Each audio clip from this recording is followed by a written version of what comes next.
রাধে রাধে বন্ধুরা, গোপাল সোনার একটি নতুন ভিডিওয়ে সকলকে স্বাগত জানাই। আজ আমি তোমাদের গোপাল সোনার স্নান শৃঙ্গারের একটি ভিডিও শেয়ার করছি তোমাদের সঙ্গে। ঠিক আছে, তো দেখতে থাকো, ভিডিওটা কেমন হয়েছে অবশ্যই বলবে। এখানে আমি গোপাল সোনার স্নানের পাত্রটা চন্দন দিয়ে স্টার এঁকে ওম এঁকে নিয়েছি। পাত্রে একটা তুলসী পাতা ফুল দিয়ে দিয়েছি। এবারে গোপাল সোনার স্নানের জলটা রেডি করে নিচ্ছি। তুলসী পাতা, চন্দন, পুষ্প, গোলাপ জল দিয়ে গোপাল সোনার স্নানের জল রেডি করে। আর আজ আমি তোমাদের গোপাল সোনার সেবার নিয়ম বলবো কিছু। গোপাল সোনাকে স্নান করিয়ে ভালোভাবে মুছে পরিষ্কার রুমাল দিয়ে মুছে নিতে হবে। পরিষ্কার রুমাল দিয়ে মুছতে হবে গোপাল সোনাকে। আর গোপাল সোনা স্নানের পর ইত্য মালিশ করতে হয়। শাস্ত্রে বর্ণনা করা আছে গোপাল সেবা করার নিয়ম, কিভাবে সেবা করতে হয়। গোপালের স্নান হয়ে গেলে ভালোভাবে মুছে নিয়ে ইত্য মালিশ করে নিতে হবে। তারপর গোপাল সোনাকে খুব সুন্দর করে শৃঙ্গার করতে হবে। জামা কাপড় পোশাক ভালোভাবে পরিষ্কার পরিচ্ছন্ন পোশাক পরিয়ে দিয়ে তারপর গোপাল সোনাদের শৃঙ্গার, কানের হার, চুড়ি যা আছে গোপাল সোনাদেরকে খুব সুন্দর করে শৃঙ্গার করে গোপাল সোনাদের সিংহাসনে গোপাল সোনাদেরকে বসিয়ে দিয়ে গোপাল সোনাকে প্রথমে কপালে চন্দনের টিপ পরাতে হয়।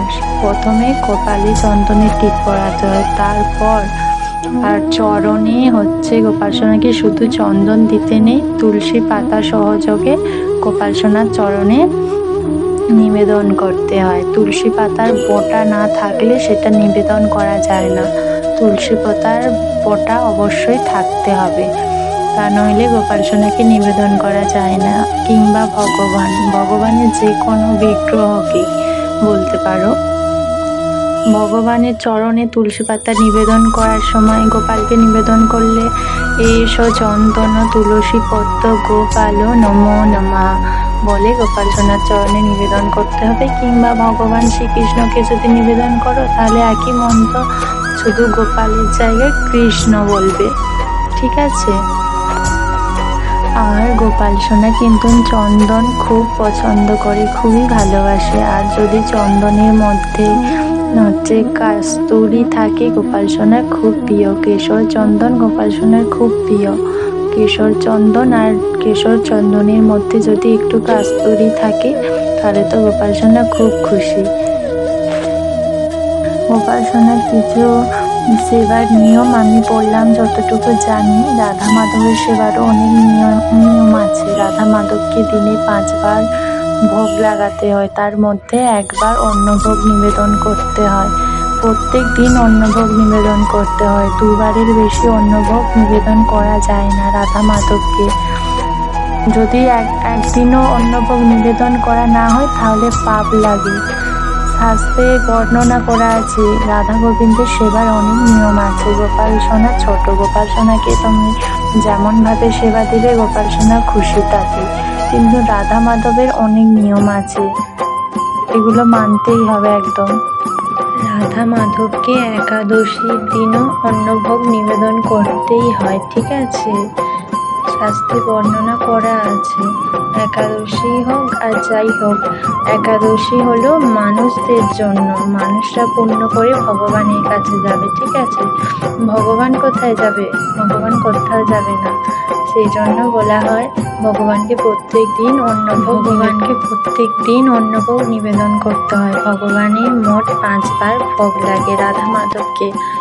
সকালে যখন ঘুম থেকে ওঠে মঙ্গলা আরতি সেরে ভোগ নিবেদন করে, মঙ্গলা আরতি সারে তারপর 9টার সময় রাধা মাধবের স্নান করে সুন্দর করে শৃঙ্গার করে বাল্যভোগ নিবেদন করতে হয়।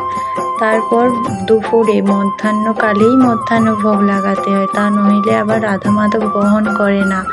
11:30 থেকে 12:30 মধ্যেই মধ্যাহ্নভোগ নিবেদন করতে হয়, তা নইলে সেটা ভগবান কি নামের একটা রাক্ষস আছে তাকে সরিয়ে দেয় বলে তুই গ্রহণ করে নে।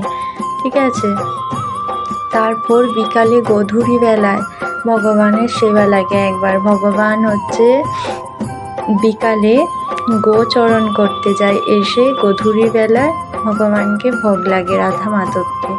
তারপর সন্ধ্যের সময় ভগবান উঠে বসে। ভগবান তো সবসময় ক্ষীরসাগরে শুয়ে আছে, কিন্তু সন্ধ্যের সময় প্রত্যেক দিন ভগবান উঠে বসে। আর সন্ধে দিয়ে ভগবানের সামনে যদি হরিনাম করা হয়, ভগবান খুব খুশি হয় তার ভক্তদের উপর। ভগবান ভক্তির উপর খুব কৃপা করে, খুশি হন, প্রসন্ন হয়ে যায় ভগবান, ঠিক আছে।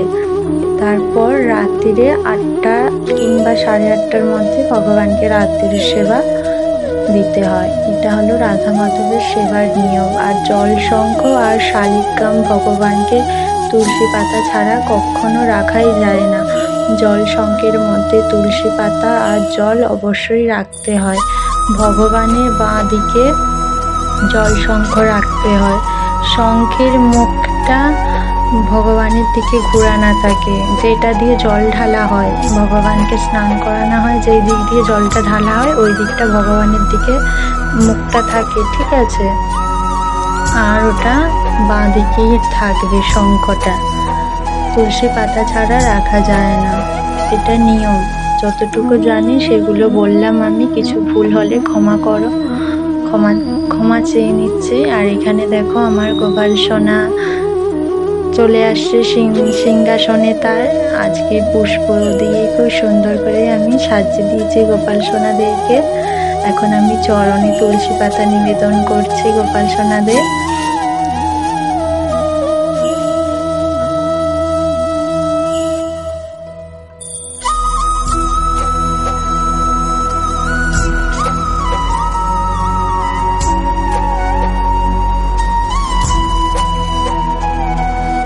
এখন আমি গোপাল সোনাকে তুলসী দল নিবেদন করছি। গোপাল সোনাকে তুলসী দল নিবেদন করলে গোপাল সোনা খুব প্রসন্ন হয়, ঠিক আছে। হে কৃষ্ণ করুণা সিন্ধু দীনবন্ধু জগৎপতে গোপেশ গোপিকা কান্ত রাধা কান্ত নমস্তুতে। রাধে রাধে।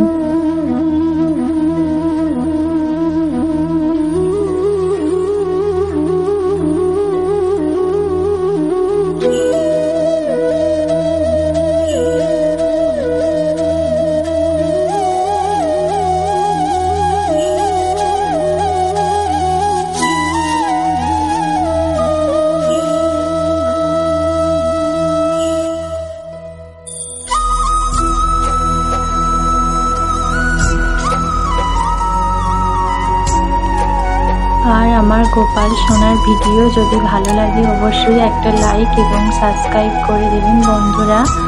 আর আজ আমি আমার গোপাল সোনাকে দুপুরে বিস্কুট আর জল দিয়ে সেবা দেবো, যখন যেমন থাকে আমি সেই রকম দিয়েই আমার গোপাল সোনাকে সেবা দিই, ঠিক আছে।